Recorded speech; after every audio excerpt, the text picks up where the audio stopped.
My name's Sofia, and I am a third-year grad student at Penn State in astronomy and astrobiology. And I'm doing my PhD in SETI, which is Search for Extraterrestrial Intelligence. And this is a pretty uncommon choice. SETI has often had kind of the perception of being kind of kooky, fringe, out of the mainstream, and it doesn't actually get almost any government funding. So it's a difficult discipline to do a PhD in, but I think it's very important, and we're sort of experiencing a resurgence now in interest in the search for technosignatures, which is this kind of new brand that talks about the same thing. And so before I started, I wanted to give a little bit of background on why I think SETI is a fruitful contribution to the field of astrobiology, and why I personally have chosen to do it. So for me, there are two reasons that technosignatures tie very well into biosignatures. One of these is that technosignatures could be more detectable than biosignatures. If we're looking for life elsewhere in the universe, it might be that we can find more detectable signatures by looking for something that intelligent or technological life is doing than by trying to maximize the signal to noise with instruments such as LUVOIR, looking for, say, atmospheric biosignatures. And another nice thing about technosignatures is, in a lot of cases, they have fewer natural confounders. So specifically, what I do is radio astronomy. So if you see a very, very narrow band radio signal coming from somewhere in the galaxy, boom, you've done it. There's no natural astrophysical phenomenon that we know of that could produce such a signal. It has to be produced by some sort of synthetic synthesizer from another intelligence. Whereas you have a lot of problems with, possible abiotic confounders for astrobiological systems with atmospheres and that sort of thing. And I guess as a final point, I see biosignatures and technosignatures as sort of a continuum. We're talking a lot about, say, atmospheric biosignatures now. If you don't see oxygen, but you see a huge amount of chlorofluorocarbons or something like that, suddenly your biosignature technosignature line gets a little bit messy. And so I think this is a really good time for the resurgence of this field. And specifically what I'm going to be talking about is kind of the more traditional SETI, where we're looking for these radio signatures coming from somewhere else in the galaxy. So with that background, I'm going to start with my acknowledgements, because science is a human endeavor, and I could not have done this project without these humans.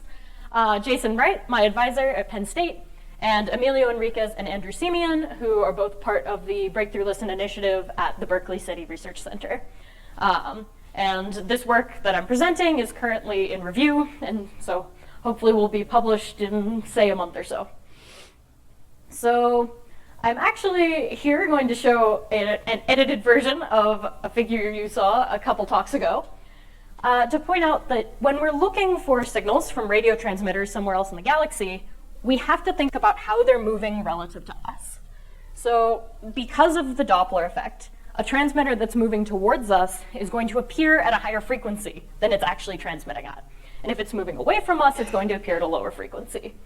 And this is important because when we think about where life is going to originate, where intelligent life might be in the galaxy, we usually think about planetary systems. And planetary systems have orbits, and they have bodies that are rotating.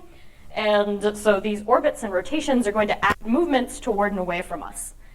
And, well, the nice thing, sort of, in SETI is we don't know what frequency this is going to be at inherently. So whether it shows up at, say, 10 gigahertz or 4 gigahertz, like, we don't know what they're transmitting at. So the actual Doppler shift doesn't matter too much. But what does matter is if that velocity towards or away from us is changing over time, then there's going to be some change in the frequency over time. And that actually does matter. So this here is an exoplanet radial velocity plot, actually from one of the first exoplanets ever discovered. And what you'll notice is, think of this radial velocity as a frequency. So this is your frequency axis. It gets higher in frequency, and then it gets lower in frequency over time. And then it gets higher in frequency again.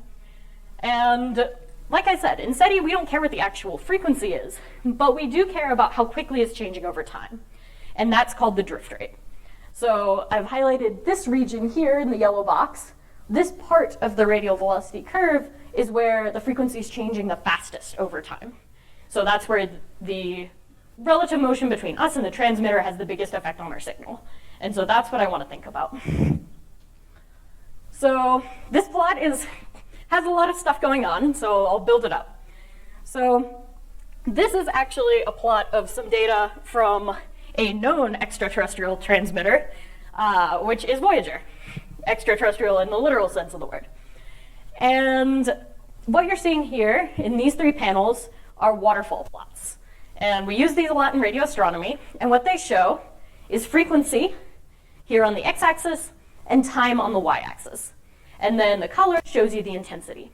So this middle panel is the carrier wave of Voyager, and what I want you to get out of this is not a vertical line. This line is sloped. So this is the start of the observation, and over time, instead of going straight down, staying at the same frequency, you see it changing in frequency. And this is important because luckily this particular slope is caused by the Earth's rotation. We know the Earth's rotation. We can characterize that, we can normalize it out. And if we do that, we get this nice sharp blue peak.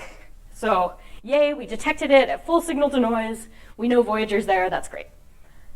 If you instead assume that it's going to stay at the same frequency all the time and you don't account for the drift rate, you get this red line. And you notice suddenly you've lost a whole bunch of signal to noise. It might be hard to tell that something's there, you've lost the structure. And so if you're not checking for all of these drift rates, you might throw the baby out with the bathwater. So how do we deal with that? Well, like I said, we don't know what frequency the signal's going to come at, and we don't know what its drift rate's going to be.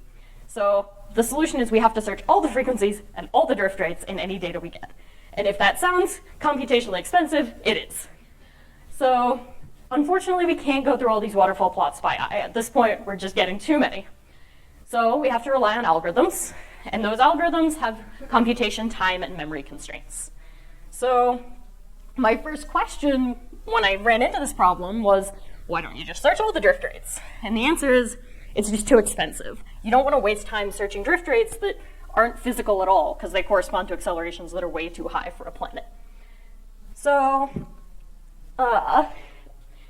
basically the algorithms that we use to go through images and search for sloping lines, searching for these drifting signals, scale order n. If you want to search twice as many drift rates, it's going to take you twice as long. So how can we put reasonable bounds on the range of drift rates we want our algorithms to search?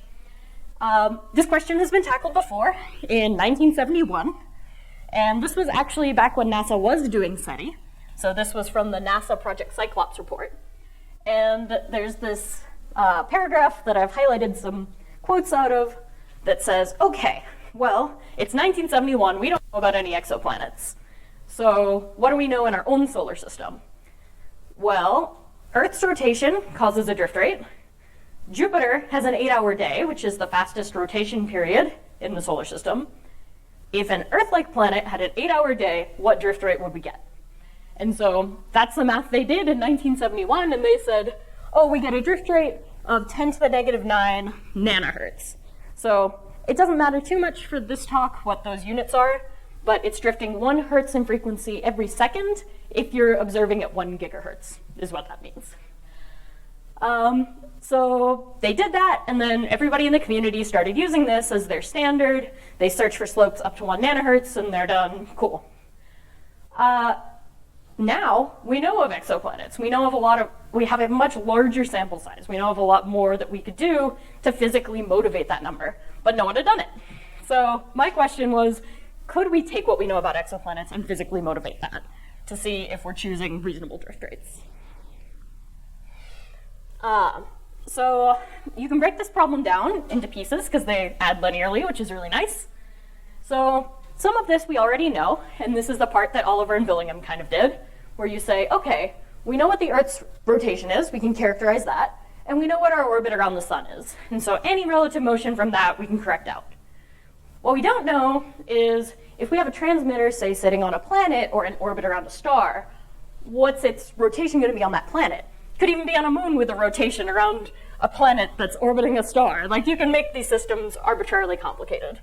But there's some amount of terms there that you need to add into this side, and that gives you your total relative acceleration, so your total drift rate.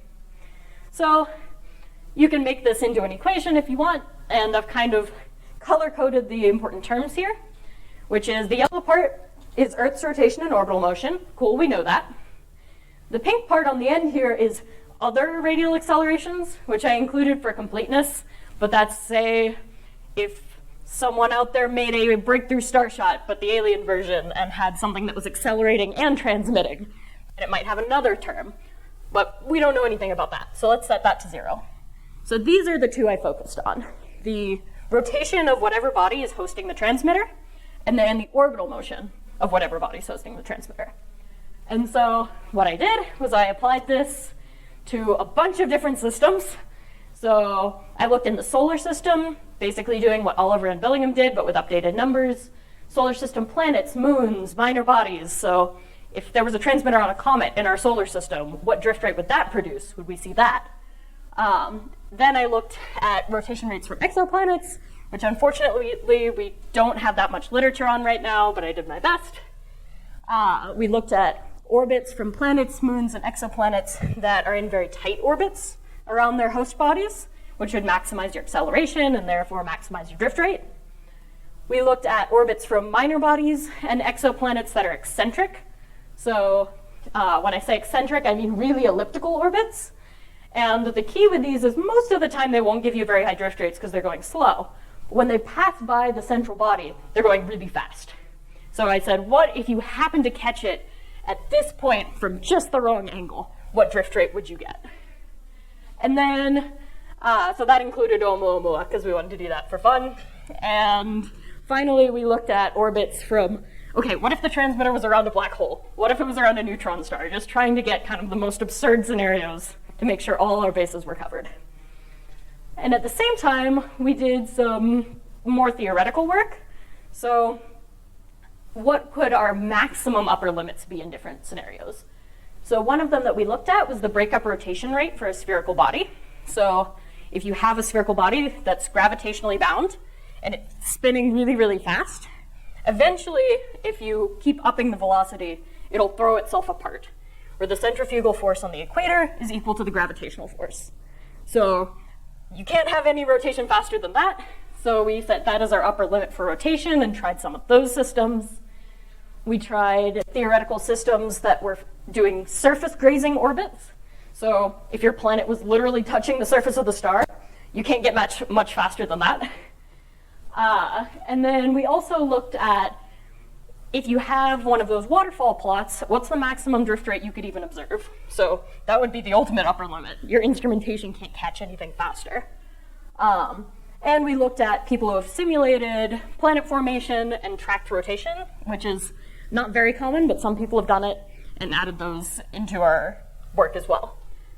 So this is like the beautiful output of this project, which is a table sorted by drift rate for all of these different systems that I talked about in the past couple slides. And there are a few things I want you to notice here. The first one is this yellow bar at the top, and that is the Project Cyclops recommendation. That was the 1 hertz per second at 1 gigahertz recommendation from NASA in 1971. And this table is sorted by drift rate, so you'll notice that anything above that line, it would have caught. If you used that cutoff, and you took your data and ran it through one of those algorithms I mentioned, you would get the signal at full signal to noise. Awesome. Anything below that line would not be caught, including, you'll notice, a transmitter on Io in our own solar system. So that's no good. And I wanted to show here Breakthrough Listen, which is the biggest SETI search ever done, is using something they were like, oh, we'll do a couple times the Project Cyclops recommendation, why not? So they would catch everything here in the solar system, but then they would miss some, if there were transmitters on some of the exoplanets we knew, they could be missed by Breakthrough Listen's cutoff. So with all that in mind, we decided to recommend in this work the blue line here, which is 200 nanohertz. So 200 times what people were searching before, to make sure that every observed system, exoplanet system, anything in the solar system, would be caught by that recommendation. And below that line, I mean, you can get up to ridiculous, kind of arbitrarily high values here. And basically what this tells you is if you want to look for transmitters around black holes, you need a totally different survey design. You can't keep using these same algorithms. So I just kind of wanted to finish up with another view of that data. So this is your frequency again. So this is how much your frequency has changed over a 5-minute observation, which is kind of standard for SETI. And the pink line is Project Cyclops. So it'd catch anything kind of within this area, but any higher slopes would be missed. So here's Breakthrough Listen with its gray line, which does a lot better, but would still miss if there was a transmitter on Beta Pic B, which is a large gas giant exoplanet, which is one of the few we have rotation rates for. And I'm also showing this figure. I'm sure you will have noticed this wonderful sinusoidal curve here. And that's just a warning, kind of warning to the audience, that all of this only works if you can approximate the drift rate as linear. And if your observation time is really short compared to the orbital period or the rotational period, you can do that. But if you have something that's rotating really, really fast, for example, like this particular asteroid in our solar system, and it had a transmitter on it, your linear fits don't work anymore. And so you have to keep that in mind, that that's kind of a flaw in this method when you're using it.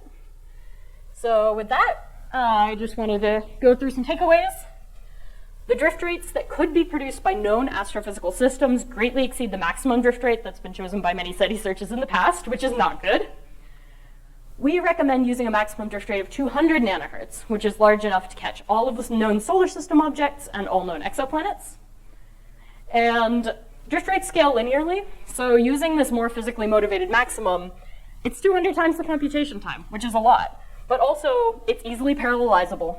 And so if you have the resources to go up to 200, it's a pretty reasonable proposition to at least try going higher than this 1 nanohertz guideline that was proposed in the past. So with that, I will take any questions. I'll leave these up, and thank you for your attention.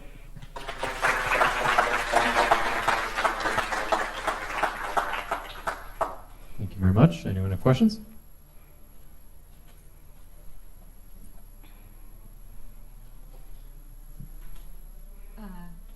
Hello? A little closer? Okay. Hi. So I have kind of a philosophical question for you. I'm interested to hear your thoughts on like Dyson spheres and transitioning SETI into photometry. And do you think that's a good idea? Or, yeah, just want to hear your thoughts. My thought is that it's an excellent idea, and that broadening what technosignature means and kind of having that new label helps a lot too, is very important. And thinking about all of the different ways that technology impacts its environment. So kind of like I was saying, thinking about it in a spectral way when you're looking at exoplanet atmospheres, what signatures could technology leave? What signatures could technology leave? There are ideas like looking for belts of satellites around planets, the way we look for exomoons photometrically, or Dyson spheres.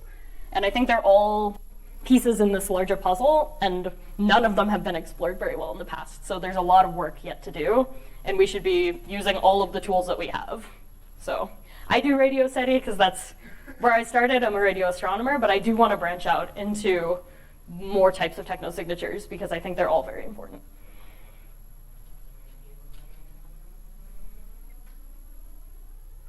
Any other questions? All right, let's give her one last round of applause.